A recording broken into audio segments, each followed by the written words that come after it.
It was just after midnight when the phone rang. The kind of ring that disrupts the quiet peace of the night, sending an electric shock through your body. You don't expect it. You can never prepare for a call like that. Detective Marissa Grant was jolted awake by the sound. She stared at the dark ceiling, her heart racing as the voice on the other end spoke urgently. "We found a body." The chill in the caller's voice, the fear that gripped him, made her skin crawl. She quickly dressed and drove through the winding, empty streets of the sleepy town, headlights cutting through the dense fog that had rolled in. The radio crackled with static, but the silence was deafening.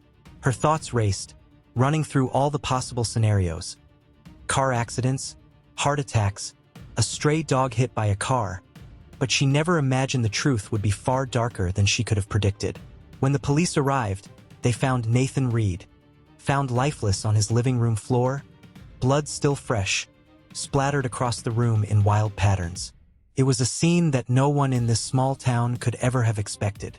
Nathan was a janitor, a man no one thought twice about. But when the police stepped inside the house, they quickly realized this was no ordinary crime. A brutal murder had shattered their quiet existence, and the truth about Nathan's death would reveal something even more sinister, something they could have never imagined. The town had always been a place where nothing ever happened. A small, close-knit community tucked away in the hills, where the air smelled of pine and the sounds of children laughing echoed through the streets. The kind of place where everyone knew everyone else, or so they thought. Trust was something you took for granted. Mark Thompson had lived in the town his whole life.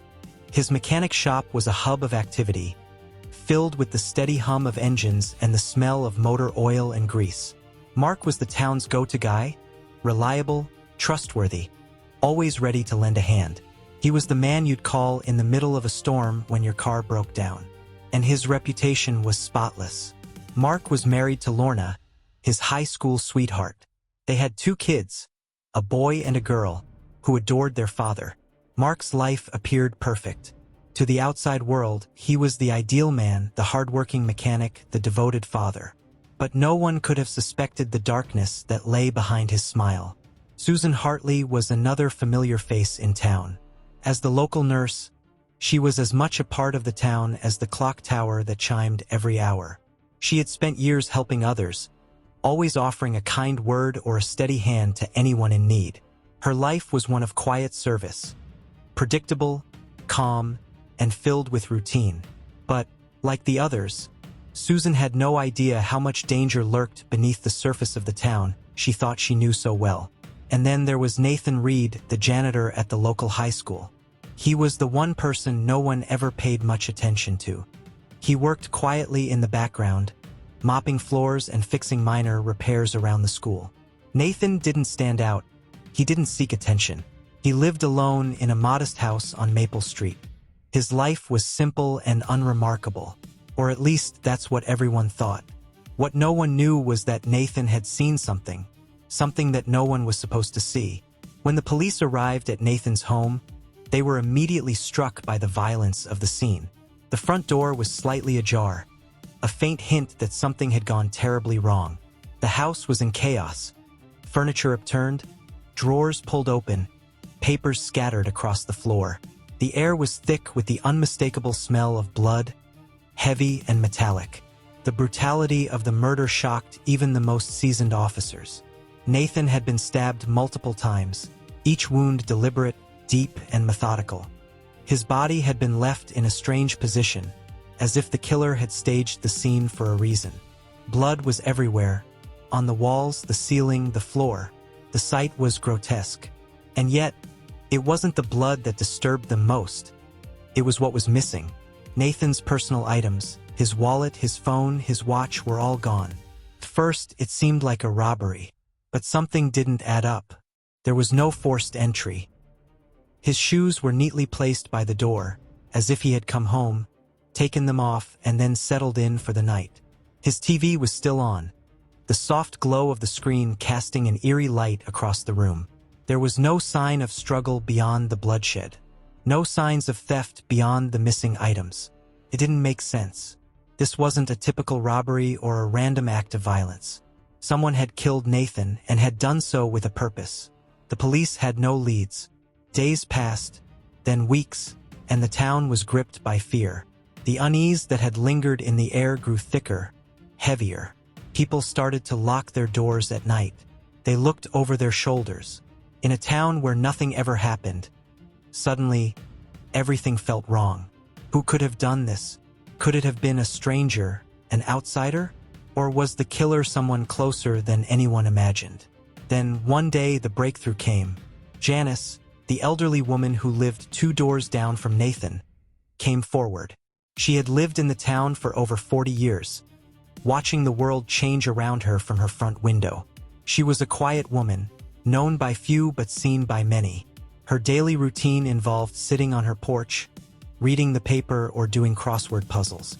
Janice had noticed something the morning after Nathan's murder. A small, crumpled piece of paper had been lying on the ground near her porch. It was a simple, hastily written note that read, "He knew too much.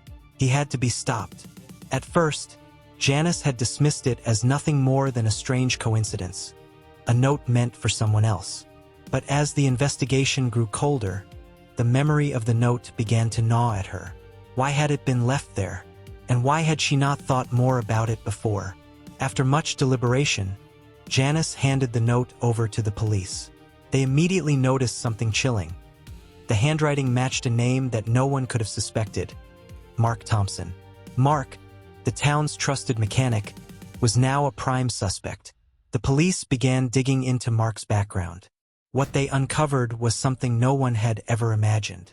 Mark had been running a secret criminal operation right under their noses. His mechanic shop was a front for a network of illegal activities. Stolen goods, black market trades, and even darker dealings had been flowing through his shop for years. Nathan, the janitor, had stumbled upon it by accident.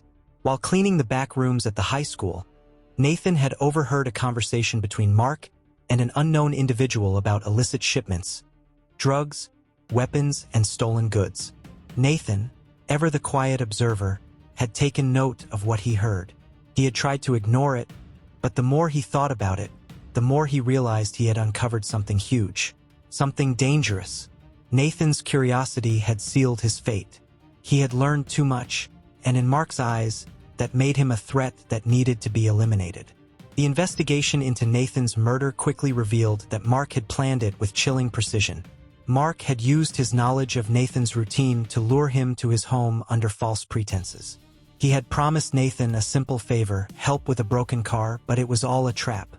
Mark attacked him without warning, stabbing him repeatedly in a fit of rage and fear. Nathan had fought back, but the struggle was in vain.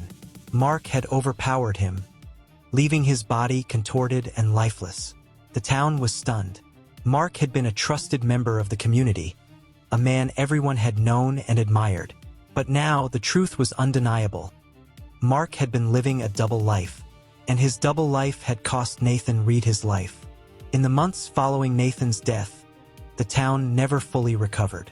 People looked at each other with suspicion. They no longer trusted the smiles they saw on the streets. The quiet, peaceful community they once knew was gone, replaced by a fear that lingered in the shadows. Janice, once just a quiet observer, became the town's reluctant heroine. She had uncovered the truth, had handed over the note that ultimately led to Mark's arrest. She had done what no one else could have done, and in doing so, she had exposed a darkness that no one could have imagined. When the clock struck midnight, the town listened. It was no longer a symbol of peace. It was a reminder of what had happened, of what had been lost. And as the years went by, the town would never forget the night that changed everything. If you're intrigued by the chilling, unsolved mysteries and the dark side of true crime that hides in plain sight, this is the channel you can't afford to miss. I dive deep into real-life stories that will keep you on the edge of your seat, uncovering twists and secrets you never saw coming. By subscribing and following, you'll get exclusive access to the most gripping, detailed investigations and uncover truths that have been buried for years. So if you want to be part of a growing community that thrives on uncovering the truth, one mystery at a time, hit that follow button. Don't just watch, be part of the journey.